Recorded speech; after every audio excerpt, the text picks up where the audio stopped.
All right, friends, this is your last chance to get your hands on the extra special pre-order bonuses that come with purchasing my new book, The Story Grid Masterwork Analysis Guide to Harry Potter and the Sorcerer's Stone. As a very quick recap, I'm giving away a 2-hour workshop with me and Abigail K where we walk you through the climactic moment of the story and answer all of your questions about the book, the Harry Potter series, or writing in general. It's going to be super fun. I'm also giving away a copy of my margin notes on the all-important midpoint scene of Harry Potter and the Sorcerer's Stone, so you can go a layer deeper than the analysis that's in the book, and you'll get an exclusive invite to my virtual book launch party. So if all of that sounds like something you want, go to savannahgilbo.com/masterwork to purchase the book and to grab all of these pre-order bonuses before they expire on August 4th.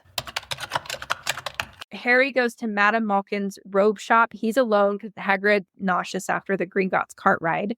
And this is where he meets that unnamed character, which we know is Draco, who he instantly dislikes.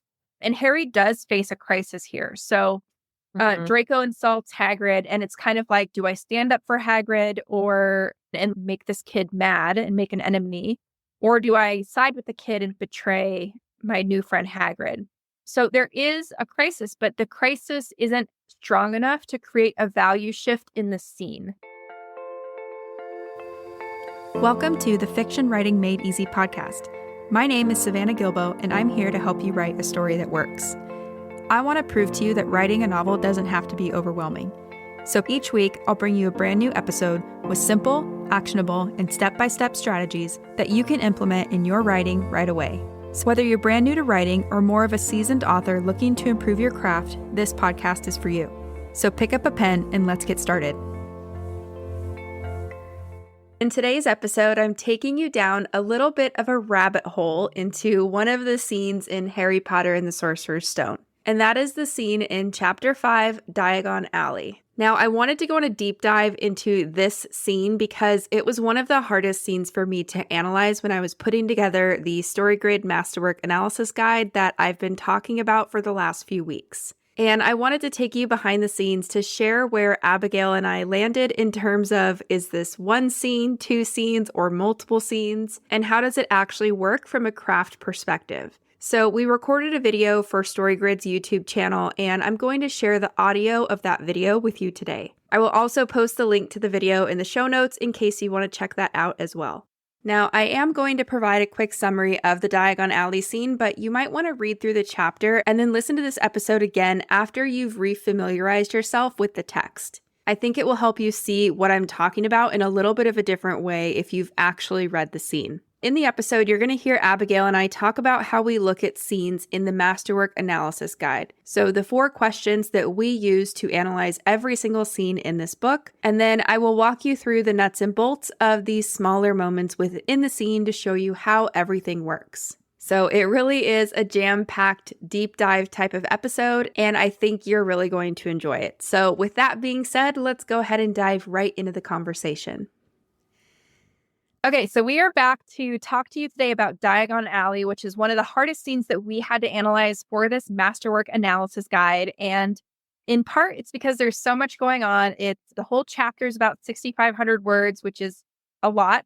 But we want to walk you through what might seem like a strange result to land at. So we landed at this whole chapter being one scene. And I know that we're going to get questions about that, despite what we have in the analysis guide. So we really wanted to walk you through the logic and just show you how we broke it down. So I think this will be really fun.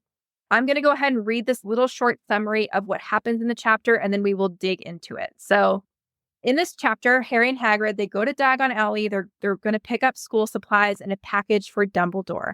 They pass through the Leaky Cauldron, where every witch and wizard, including Harry's soon-to-be Professor Quirrell, recognizes Harry. Then they visit Gringotts and they get Harry's money and a mysterious package for Dumbledore that Harry is very curious about. After that, Harry gets fitted for a robe at Madame Malkin's robe shop, where he meets an unnamed first-year student, which we know is Draco Malfoy, who he immediately dislikes. And then Harry and Hagrid visit their last stop, which is Ollivander's, where Harry gets his wand. And in the shop, Mr. Ollivander has a lot to say about Harry's legacy, including that the world can expect great things from him, especially now that he has the brother of Voldemort's wand, which is no big deal, right? And then later in the same scene, Harry tells Hagrid that he doesn't think he can live up to everyone's expectations, but Hagrid reassures him, you'll be fine once you get to Hogwarts. So very condensed version of what happens. We want to walk you through how we analyze this and why we got to our answer. So Abigail's going to talk us through how we analyze it, and then we'll go through the scene specifically. Sure. So we're looking for a story event, which means that we're looking for how there's an active change of a universal human value for one or more characters. Usually we're tracking the protagonist, right? So how is there a value change, something that is important to this character? What is their goal? How they're going to achieve that? How is there a value change from the beginning of the scene and to the end of it? And this is because there is a conflict that is then going to force them to make a decision. That decision is going to create an action that is going to create the value shift. So a working scene needs at least one of these story events in order to work as the scene. In order to figure out if there's a working scene, we like to answer 4 Socratic questions. So the first of these questions is, what are the characters literally doing? That is, what are their micro on the surface actions? We see this as the reader's perspective. So you're thinking about this on the most literal scale of things. This can be as simple as a location, right? So it is truly just plot. What has happened literally in the plot to show that we've advanced the story by the scene change, okay? And so in Harry Potter and the Sorcerer's Stone, in this scene, what they're doing literally is they're shopping for school supplies in Diagon Alley.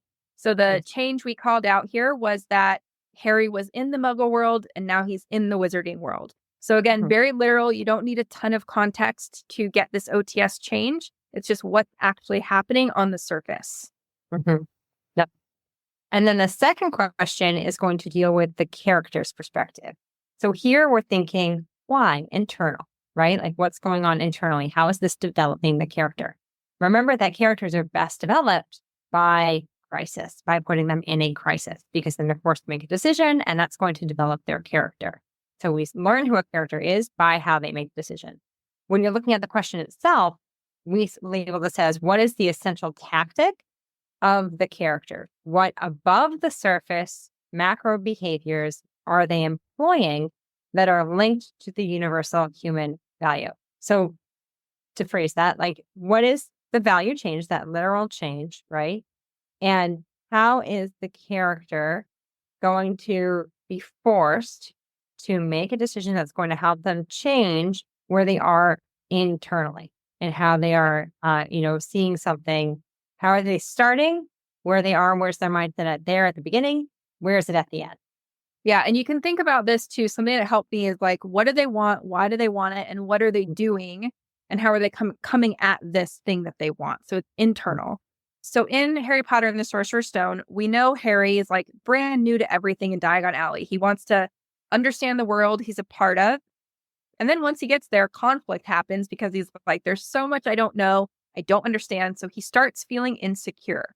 Now, we also like to look at this from a couple different perspectives because we're nerds and it's fun. Also, it's helpful for writing your own stories. But the Wizarding world plays a part in this too. So they're, in a way, the antagonist of this scene, right? Because Harry wants to understand things. He doesn't really like being in the spotlight, and they're going to pull him into the spotlight. So, and it's just because of what they naturally want. So the Wizarding world, all the witches and wizards, they want to welcome Harry back and give him the recognition and the fanfare and the hugs that he deserves, but it makes Harry really uncomfortable.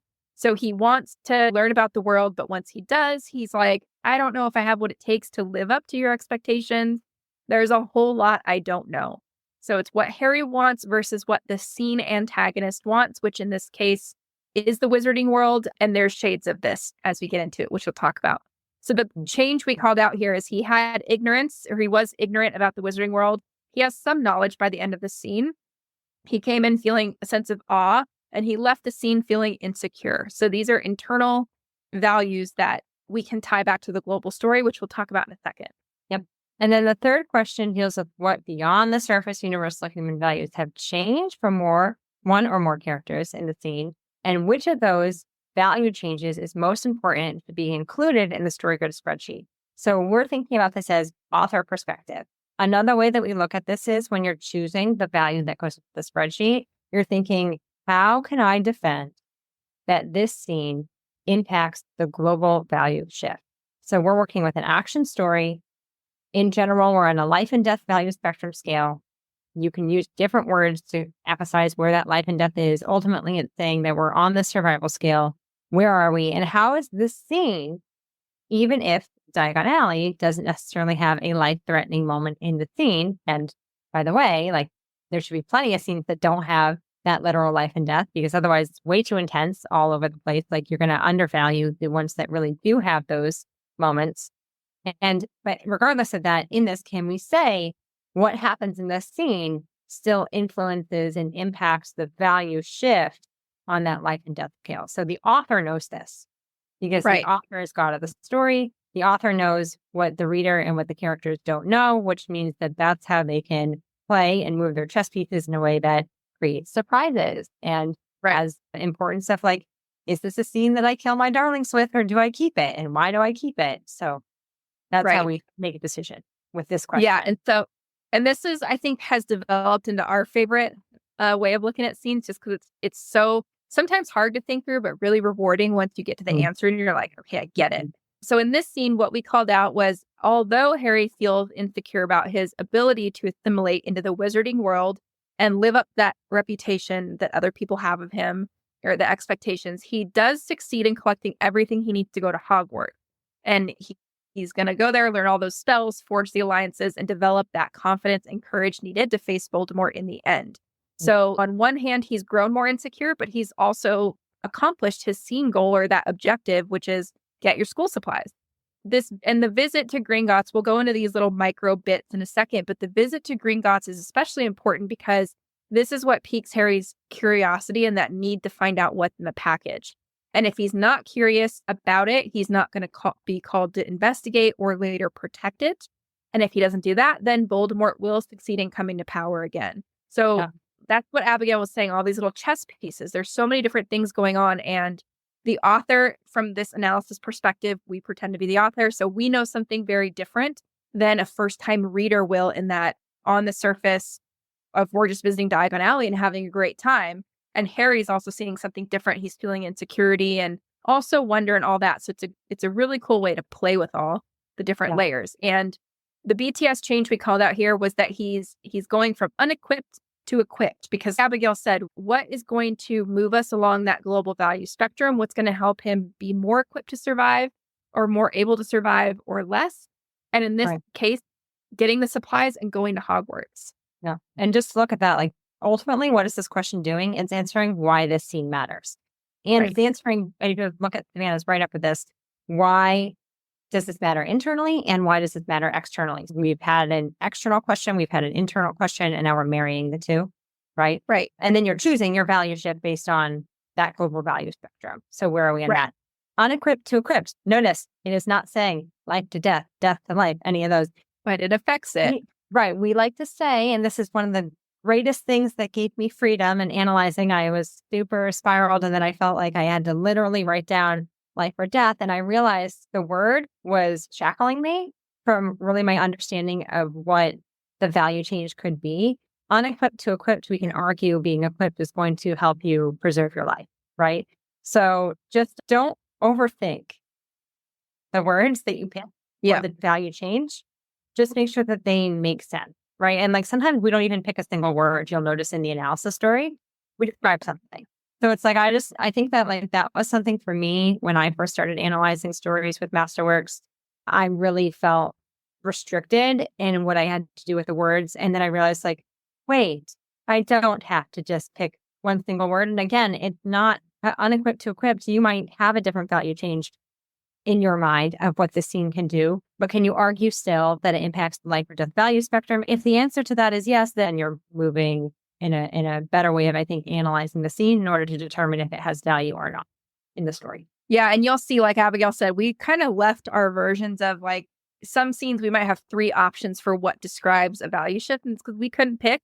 We want to show you that we don't have the perfect answers, and it's okay because we all get to that same conclusion, and that's what helps us write a story. So these are the 3. There's still one more because we want to kind of synthesize all this and bring it together, what we're going to put on the spreadsheet. Let me click ahead to the next one here. There we go. fourth question is the scene event synthesis. So what story event sums up the scenes on the surface above the surface, beyond the surface change? Imagine this as if you were to say what the log line is for this scene. What is that sentence? Go ahead, Savannah. Yeah, so here we said Harry and Hagrid visit Diagon Alley. This is the OTS on the surface to purchase school supplies, and Harry grows more insecure about his place in the wizarding world. That kind of wraps up the ATS, right? His goal or objective is to get school supplies. He's feeling insecure about it. And then especially he's growing more insecure, especially after visiting Ollivanders. So it grabs all three of those things and shows what's the core bit of the scene. Why is it important? Why does it matter? And like Abigail said, this is what we put on the spreadsheet if you're using one. So it is a log line for your scene. It's the most succinct way you can show why it matters and how it does more than one thing too, which is really cool. And as book coaches, we know that writing this sentence is hard. Okay. Yes, it's hard for us too. It's hard for us too. This is an over 6,000 word scene. It is hard to sum up everything crucial to basically describing the point of this story, this point of the scene in this story in one sentence. Right. Look, when you're doing this, I always say just write long and edit down. But when you can do it in one sentence this succinctly, now you know that you're probably on track with the scene because you've simplified something complex. Right. And I've been able to determine purpose, right? Yeah. And that whole thing is it's about purpose. So using those ATS, OTS, ATS, BTS as a combination is a way for you to help make the hard decision and take out the words that don't need to exist in the sentence. Yeah. And like we talked about in one of the previous videos, Tim mentioned in one of the scenes, he was missing something exciting on the surface level. So he had a bunch of stuff that as the author, he knew it was important to, put pressure on his protagonist to grow and change in that scene. And he knew why it was important, but he read back through it and he realized that maybe for a first time reader who doesn't know where the story's going, they're not going to find it exciting. So these different perspectives are a great editing tool. And I think both Abigail and I would agree. You're not going to have all of these things figured out when you write a first draft. It's really more of that editing magic. So just something to keep in mind. Right. And this is a lot easier to write this sentence because that scene exists in a published work, right? That has been edited over and over and over again. So. And because we know the whole story, it would be very hard to say what is the actual purpose without knowing the whole story. Yeah, very true. So just some things to keep in mind. And now we wanted to run you through where we landed. So after we went through and did that analysis, where did we land with the 5 commandments for this scene? So again, what's his objective, right? They want to go get school supplies and they're going to go to Diagon Alley. So the first bit of conflict that gets in the way is witches and wizards in the Leaky Cauldron recognize Harry and they're like, welcome back. We love you, all this stuff, right? So it's not expected by Harry at all. So it's conflict that starts to put pressure on that internal piece where he's like, ooh, everyone expects these things of me and I don't even know what the wizarding world is yet.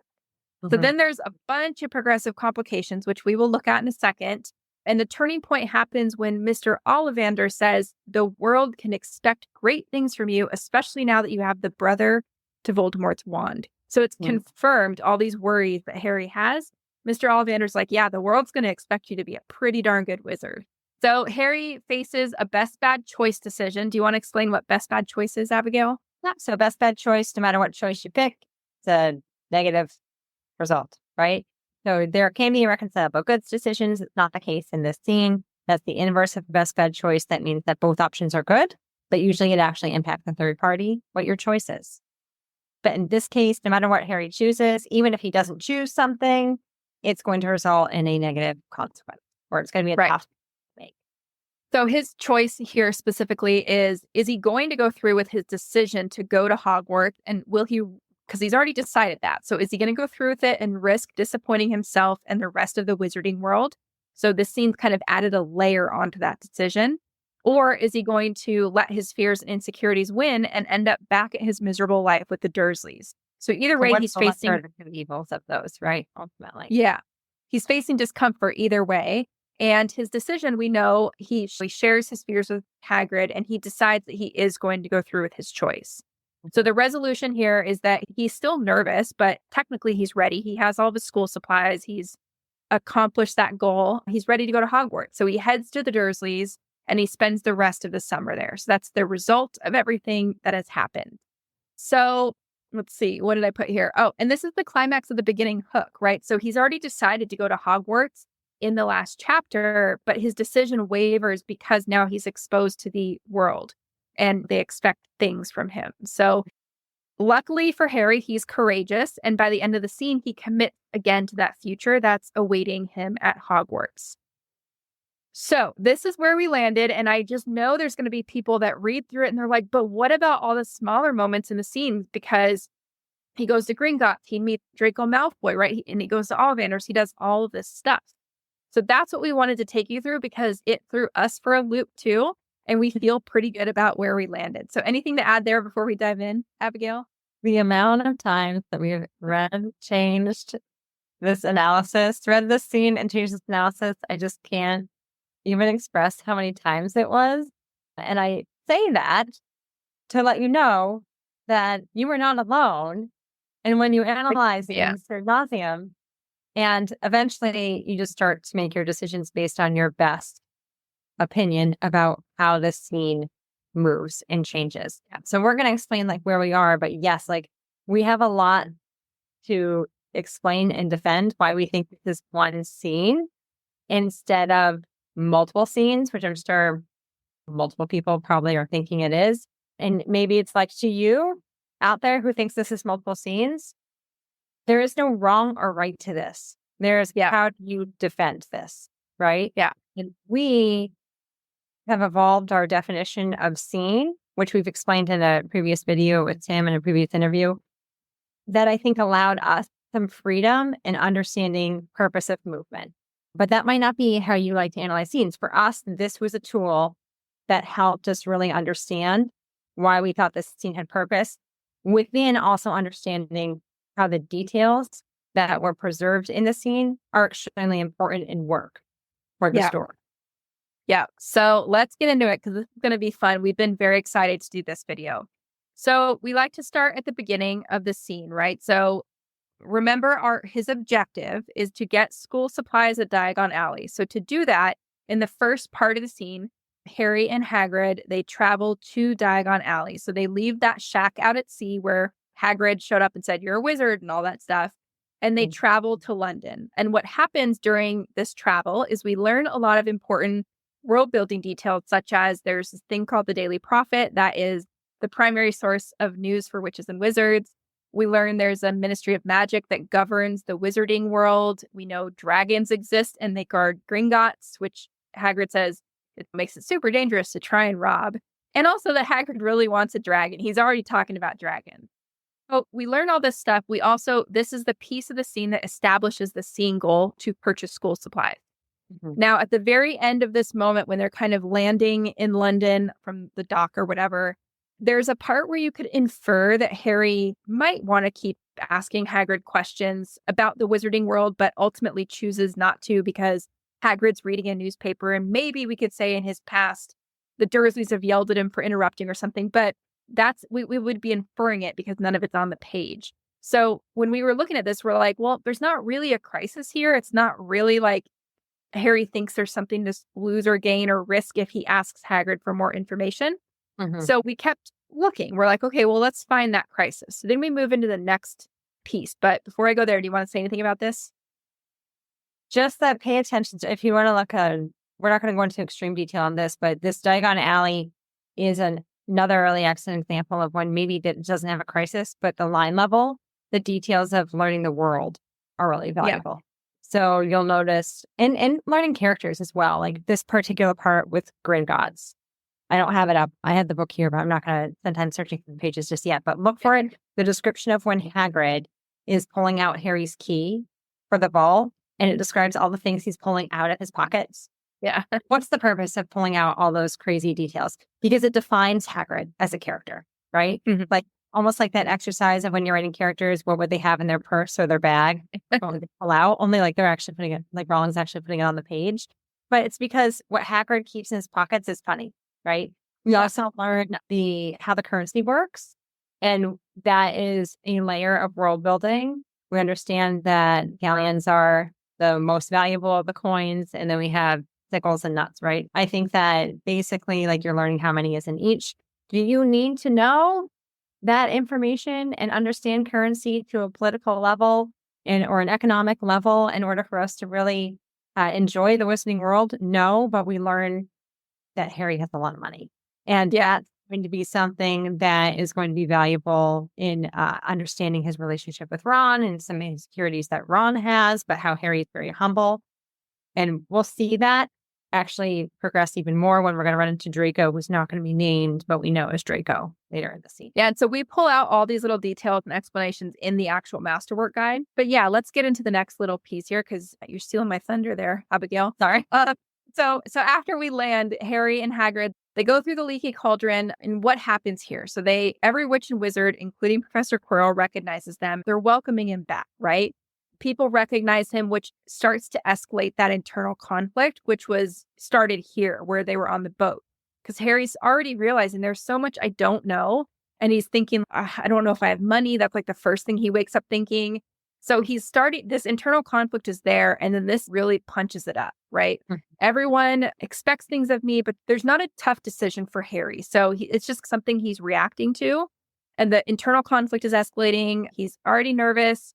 But this is the first time he's coming face to face with strangers who have expectations of him from a night he doesn't even remember. So what we're doing is escalating the internal conflict here. Then, this is where Abigail stole my thunder. They go to Gringotts and they get Harry's money. We learn about the money. Hagrid withdraws a mysterious package, which piques Harry's curiosity about it. So he doesn't face a crisis here either. Again, there's a spot where you could infer maybe Harry's thinking, I want to know more about that, but I shouldn't ask adults questions. Mm-hmm. You could infer that, but we don't really know that's how Harry's feeling because it's not on the page via his interiority. So that's one thing. The other thing is his goal is still the same, or his objective. So they need money to get school supplies. So it's a tactic, or they need to do this first to accomplish their goal. It's a stepping stone. Okay, so now we're moving into Harry goes to Madame Malkin's robe shop. He's alone because Hagrid's nauseous after the Gringotts cart ride. And this is where he meets that unnamed character, which we know is Draco, who he instantly dislikes.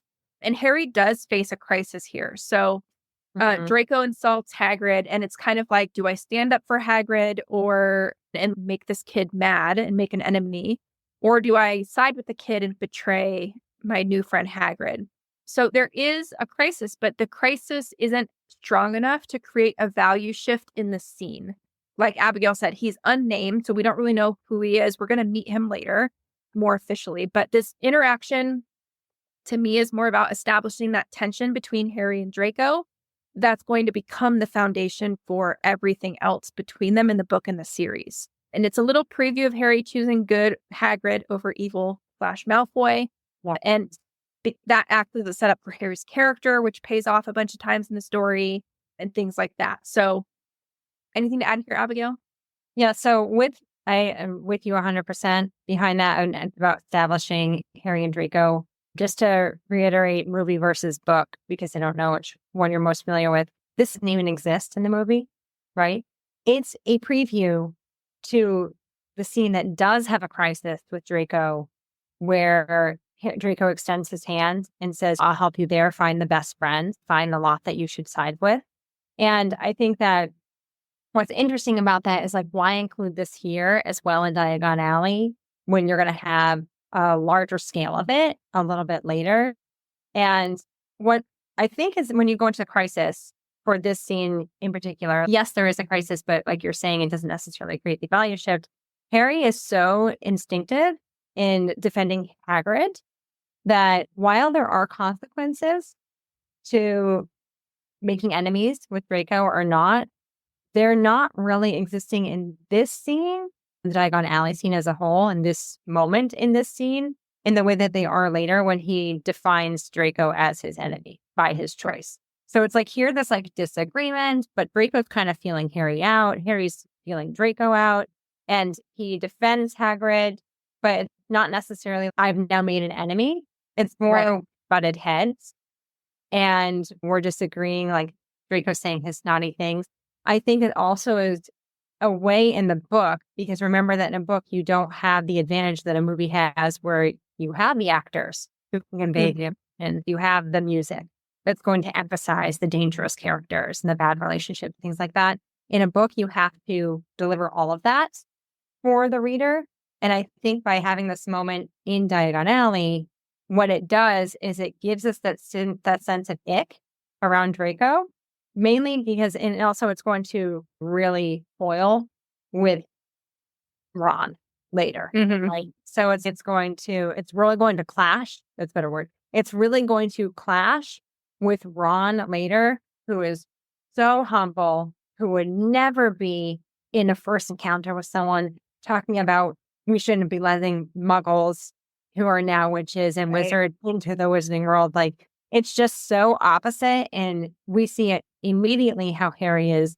That is not how I align myself. And that's not how I define what I find valuable and what I find meaningful in my life. So his immediate reaction to defending Hagrid, while it could come with consequences, I don't think Harry really cares, right? And I think that in the moment that you don't need to have a crisis determined by whether or not a character cares or not, because that's not how you define a crisis. But it does just show that we're setting up something, or we're foreshadowing something necessarily than making it the purpose of the Diagon Alley scene. Yeah. And we're going to talk about this at the end, but think about if the goal from my perspective as the author is make my character insecure. This moment with Draco, who he knows everything, he's a snotty know-it-all. And he's like, oh, you don't know, you don't have a house preference. And Harry debates, am I going to ask him about this? Am I going to not ask him about that? Am I going to keep quiet? It's a great tool to make Harry more insecure, which is, it does do that. I'm glad you pointed it out because I thought about that when I was rereading it this morning. Yeah. He feels increasingly dumb because like, especially when it mentions Quidditch. Yeah. You know, and he has Hagrid about those things later. Yes. So think about how we're going through these little micro moments. And it's like his goal is to get the school supplies. It's also internally, we said he wants to figure out where he belongs. He wants to figure out the wizarding world. So these little micro moments is he's accomplishing that surface level goal of getting school supplies. And he's not accomplishing that goal in a way he is. Like, he's learning more, but it's making him very insecure, that internal space. So just really interesting to look at. So if we keep going, the next thing that happens is they reconvene, and then there's a summary where they gather a bunch of other stuff. So an owl, a cauldron, I think some other things. This is where Harry learns about the schoolhouses. Voldemort, or Hagrid says even Voldemort was in Slytherin or something. So further associating that house with the unnamed boy, with evil and things like that. We learn about, let's see, this is where Hagrid delivers that line, there is not a single witch or wizard who went bad that wasn't in Slytherin. So we're getting the lay of the land here. And let's see. So there's so much Harry doesn't know by this point that his internal conflict is, you can start feeling it on the page when you read it. He's getting really nervous. But there's no crisis here, and the goal is the same. They're still hunting for supplies. At the end, they say, we have one stop left, and that's get your wand. Right. So that's where we're headed next. We go to Ollivander's, where he delivers a line, the wizarding world can expect great things, which really cements what Harry's been worried about. He's like, I feel weird about this. And now Ollivander's saying, yeah, the world will expect great things from you. So he's even more secure of this because of this. And then he faces the scene crisis here. So he doesn't have, or it triggers the scene crisis. There's no crisis in the moment with Ollivander. There's nothing he needs to decide to help him get his supplies or go to school. It's just kind of Ollivander's talking at me. I'm getting my wand. And this is the scene turning point because it triggers the scene crisis. So the scene crisis happened after. It's Ollivander said this out loud to me. I've gotten my school supplies. Is it worth me committing to this and going into the unknown, even though it's clear I'm not really ready for it? So after this, they leave Diagon Alley going back the way they came. He expresses his concerns to Hagrid. The scene crisis and climax and resolution occur here. So Harry decides, yes, I'm going to move forward. I'm going to tap into that courage and do the original plan of going to Hogwarts. So what's cool here is we can say, okay, so all of this has helped, like we said, show that BTS change, or that beneath the surface, beyond the surface change of we're going from unequipped to equipped, which helps survival. We're also establishing the starting point of his character arc. So he's gone from, he's insecure about his place in the world, and that's what he's going to be battling with, in addition to the external conflict throughout the entire story. No, I think that you're doing a great job. It's just that looking at that, unequipped to equipped, ignorance to knowledge, notice that we pulled out the global internal and the global external. And I think ultimately going back to that way of can you defend if the scene has purpose, be able to argue why it does both. Right. And so the way we look at the scene, if we go back to, let me find that slide where we looked at the 5 commandments. If we go back to it, it's kind of like we're going, again, the objective is to get school supplies. The internal objective for Harry is he wants to figure out what's going on in the world, how he fits in and all this stuff. All those individual micro moments help him achieve the objective so he gets the school supplies, and they put pressure on that wound, which creates this very nice starting point for the internal character arc. Abigail, is it wrong if we've analyzed this as each individual scene? Talk to me about that. I don't think it's see, because my answer to that is when you ever say wrong or right, I'm always going to say no, because I don't, and we come to anything with subjectivity, there's no right or wrong. It's about how can you best defend? How are you going to make sense of writing your own stories by analyzing other stories? And how is that going to help you see when a scene has value or not, right?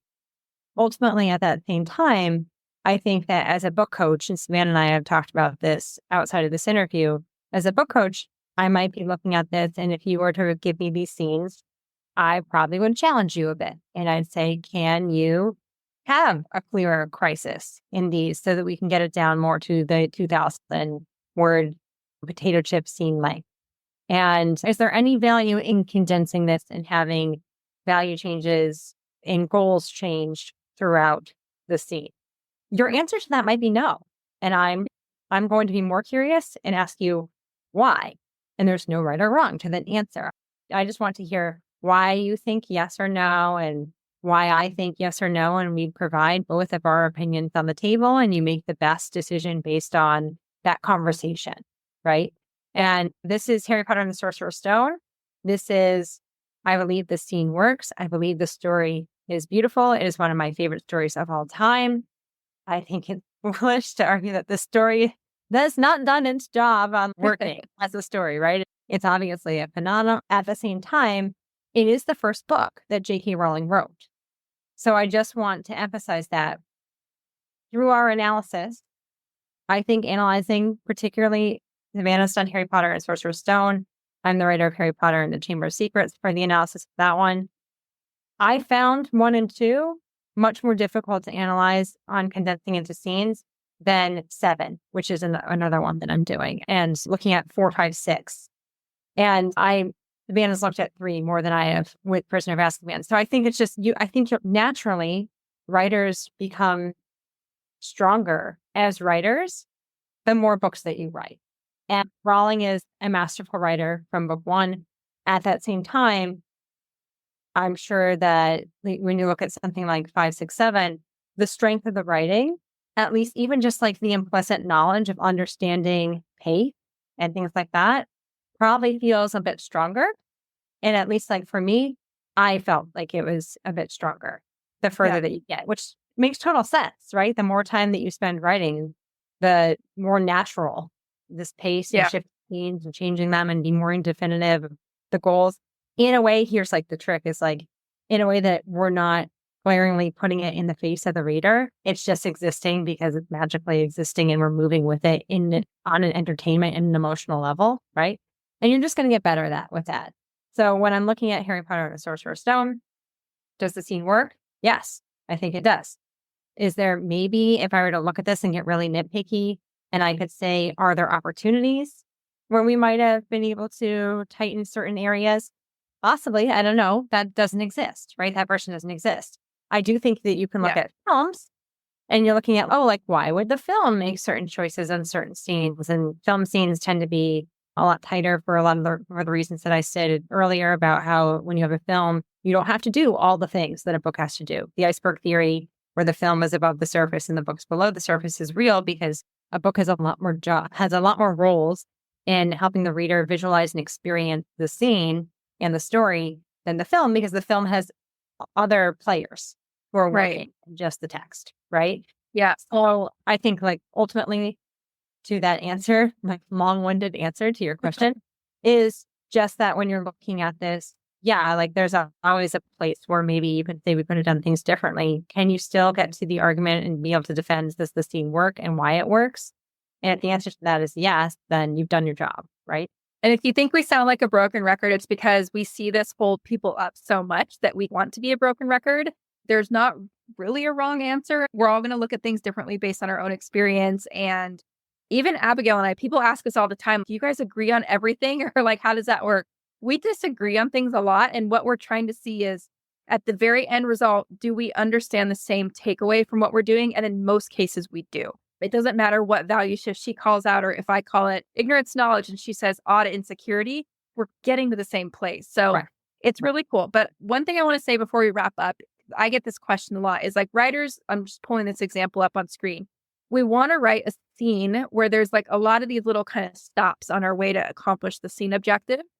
You might start writing a book where maybe we have 6 scenes, quote unquote, of a scene like Diagon Alley where we're going to these stops and what we broke this into individual scenes at one point too, and we started seeing that the goal hasn't changed. So yes, he's getting an owl in the scene. Yes, he's getting a wand in the scene, but overall we're getting school supplies. And you might see that in your story too. So you might start out writing 6 of these with the same crisis and the same goal and the same type of value shift. And you might say, oh, these are progressive complications within a scene instead of being one scene each. So that's how we landed here, is we started realizing, oh, they're progressing his insecurity and also they're stepping stones on his way to getting his supplies and closing out that scene objective. So that's how we got here. And again, that's not a first draft thing. So if you write 6 scenes that are like this, it's not wrong. You just might find in editing that they're not actually 6 scenes. We don't need to spend 6 scenes in Diagon Alley or somewhere like it. They're more just like progressive complications within a scene. So and just wanted to bring that up because writers are very concerned about the micro moment in a first draft. And I think we need to be easier on ourselves. Yes. Yeah. And I to go over that just to support that, because I see that all the time. You like when you're writing a plan for a book, you're only looking at that big plot level, like that story event synthesis. Ultimately, there are going to be details in the scene itself. And I think that when you look at the Diagon Alley scene, yes, to emphasize the world building and the character moments again, the details that Rowling spends time on have purpose. There's a reason why Professor Quirrell gets a lot more name and attention during the Leaky Cauldron scene, and why actually Harry names Professor Quirrell again, along with Ollivander at the end, because she's saying, hey, this one's going to be more important than others, right? So like there are little clues like that. So when you're an author and you're making choices in description and what you keep as details, just make sure that they have value. Most of Diagon Alley is equipping, again, we end with equipped, unequipped to equipped, right? We're equipping Harry with tools. We're going to get Hedwig. We don't spend a ton of detail and time on Hedwig. We know it's a snowy owl, but it's important that we get Hedwig, right? Right. And I think that it's just like when you're spending time on the Ollivander scene, like part of the scene, we spend a lot of time in there, right? And there's a reason for that. And the reason for that even speaks to a greater level than just this book. So I think it's just important that when you're making choices with description, just always be looking like final edits, right? Line level edits. What did you choose to keep and why, and how is there value in that? But when you're starting out in these earlier drafts, we're thinking goals, right? Goals and internal stakes being raised. And how are you beating the goal? And how is that moving the external stakes and challenging the external stakes? And how are the internal stakes being challenged within those external confinements? Yeah. And a little behind the scenes of our own process is at one point we looked at each other and we were like, how would we tell a writer to write this kind of scene? And we looked at each other in silence, like, I don't know. And so that's what started this conversation of what would we do if we were coaching J.K. Rowling, which could you imagine? But we were coaching her and she wanted to write this scene. And Abigail and I agreed, like we might just say, write it as 5 or 6 scenes and then we'll see what happens. Right. So sometimes you do need to just get it on the page, and we would probably coach writers as if these were scenes, but then in the editing, we would condense them and say, really what we're doing here is we're complicating that internal arc of the scene and make decisions based on that. So is this the answer for every scene? No. You might have, for example, if let's pretend we deleted everything but Gringotts and Ollivanders, If we just had those two scenes, and we do have a lot of conflict in each scene, but we don't have crisis moments really. So if we were coaching a writer through those two moments and they were two separate scenes, we would say, can we build out the crisis moments? Like, how do we make these different so that they read as something enjoyable and engaging instead of just more of the same? So we're not saying this is the answer for every scene. We don't want you to combine everything into one big scene every time you're faced with this, but just some things to think about, which I think are helpful. So Madam Mouth scene with Draco, how is that scene different than the scene later, right? When he has to make the choice, like how is it a bigger crisis than it was before? And maybe that's why there's not really a crisis that we see in that moment before, because would it be redundant? Would it feel redundant? And we had the same thing later, right? It's exactly what you said too, is there's no need for immediate consequences in Diagon Alley because that's not what that moment's about. There's so many levers and things that you're going to need to pull and reevaluate with your own story. So we hope that by showing you this breakdown and talking through how we look at it, it makes it less scary and less overwhelming to know that like you don't have to get this on your first draft. Yeah, and you're not going to get out in your first draft. You're going to be lucky if you do. Just accept that you don't have to, right? Yeah, and we wouldn't want you or coach you to plan to this detail either. If you think this feels overwhelming and I can't do this, you're not alone. We wouldn't expect you to do it either. So just remember, this is why revisions are so important, and you can only do so much on your first draft. So just a caveat to throw out there. Because honestly, we've been there too. Studying this book makes us, we want to write books like this too. And it's overwhelming, but hopefully easier once you see our breakdown and see how all the moving parts work together. It can become less overwhelming and more fun because you have the tools to play with.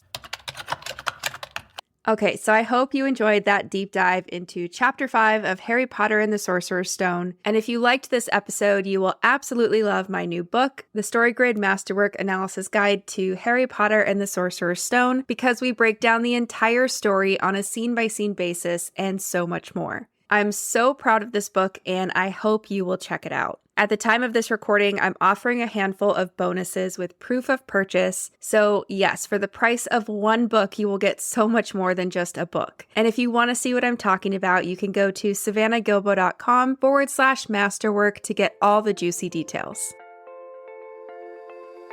So that's it for today's episode. As always, thank you so much for tuning in and for showing your support.